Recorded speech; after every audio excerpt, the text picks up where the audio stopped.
السلام علیکم دوستو، پرسکون رہنے کے 7 طریقے آپ تک پہنچانا چاہتا ہوں۔ اختلافات ہر جگہ ہوتے ہیں، چاہے وہ بزنس میٹنگ کیوں نہ ہو۔ 7 طریقوں سے آپ خود کو زیادہ پرسکون بنا کر زندگی میں زیادہ کامیابیاں حاصل کر سکتے ہیں۔ نمبر 1، اپنی ذات پر دھیان دینا۔ بیک بیلنس تعلقات اور اسٹیٹس کی بنیاد پر اپنا دوسروں سے موازنہ کرنا آسان ہے، لیکن آپ کے تمام معاملات، تمام تعلقات صرف آپ کی ذات سے ہیں۔ اس لیے اگر آپ اپنے تمام معاملات اچھے رکھنا چاہتے ہیں تو اپنے آپ کو کنٹرول کرنا پڑے گا۔ اسی طرح کرنے سے آپ کے تمام معاملات، تعلقات اچھے ہوں گے۔ نمبر 2، اپنے بارے میں خوش فہمی اچھی رکھنا۔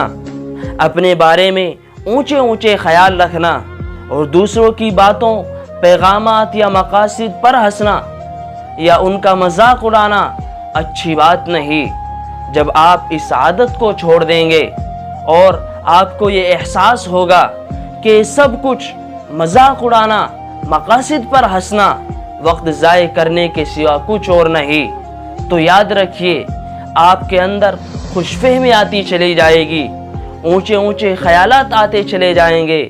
اس لیے دوسروں کی باتوں پر، دوسروں کے مقاصد پر، دوسروں کے پیغامات پر مت ہنسیے۔ اپنے اندر اونچے خیال پیدا کیجیے۔ اپنے آپ کو بڑی منزل تک پہنچانے کے لیے کوشش کیجیے۔ نمبر 3، خود پر ہنسنا سیکھے۔ زندگی بہت تیزی کے ساتھ گزر جاتی ہے، اس سے بھرپور لطف اٹھائیے اور دنیا سے لطف اندوز ہوئیے۔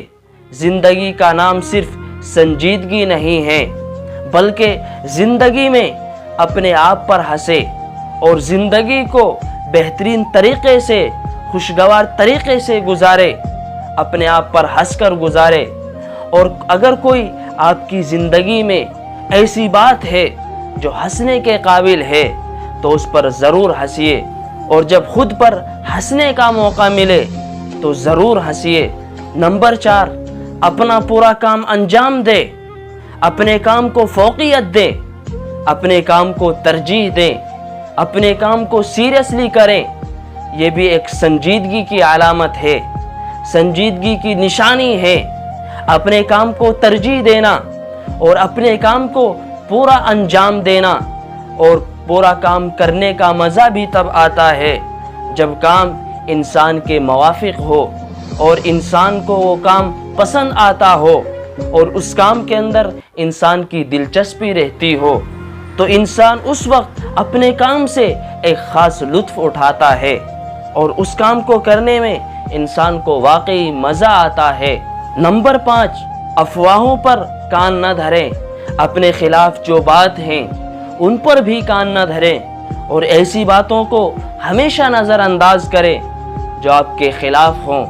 اگر 2 انسان آپس میں گفتگو کر رہے ہوں اور باتیں کر رہے ہوں تو ان باتوں پر بھی کان نہ دھریں، اگرچہ وہ باتیں آپ کے خلاف ہی کیوں نہ کر رہے ہوں۔ اگر آپ ان کی باتوں پر کان دھریں گے تو یاد رکھیے آپ ذہنی طور پر پریشان ہو سکتے ہیں، اور وہ باتیں آپ کی زندگی میں پریشانی کا باعث بن سکتی ہے، تکالیف کا باعث بن سکتی ہے۔ اس لیے جو آپ کے خلاف باتیں کرتے ہیں، آپ کے خلاف تبصرے اور کمنٹس کرتے ہیں، ان کی باتوں پر کان نہ دھریں، ان کو نظر انداز کریں۔ آپ کا اس وقت میں نظر انداز کرنا ہی آپ کی جیت ہے۔ اگر آپ اس وقت میں ان دوسروں لوگوں کو نظر انداز کر دیتے ہیں تو یاد رکھیے یہ آپ کی جیت ہے۔ نمبر 6، دوسروں کو الزام نہ دیں۔ دنیا میں کوئی شخص ایسا نہیں جو زندگی میں 100% کامیابی کی ضمانت دے سکے۔ آپ کی کسی ناکامی کا ذمہ دار کوئی اور نہیں ہو سکتا۔ اپنی ناکامی کا ذمہ دار کسی اور کو ٹھہرانے کے بجائے خود کو اپنے ہر کام کا ذمہ دار سمجھے اور خود کو یہ سمجھے کہ میں ہی اپنی ہر ناکامی کا اور اپنے کام کا ذمہ دار ہوں۔ نمبر 7، سوچ سمجھ کر رد عمل دکھائیں۔ اگر کسی کی بات کا رد عمل کرنا ہے، جواب دینا ہے، تو جذبات کو قابو میں رکھ کر اور صحیح وقت پر رد عمل سوچ سمجھ کر کرے، تب آپ کے اندر اتنی برداشت پیدا ہو جائے گی تو آپ کی راہ میں کوئی چیز حائل نہیں ہوگی اور اس وقت آپ کی جیت ہوگی۔ اس لیے سوچ سمجھ کر رد عمل کرے، سوچ سمجھ کر کسی کا جواب دیں، تاکہ اس جواب سے اور اس رد عمل سے نہ سامنے والوں کو تکلیف ہو اور آپ کی جیت ہو، دوسرے کو تکلیف بھی نہ ہو اور آپ کی اس وقت میں ایک اچھی جیت ہو۔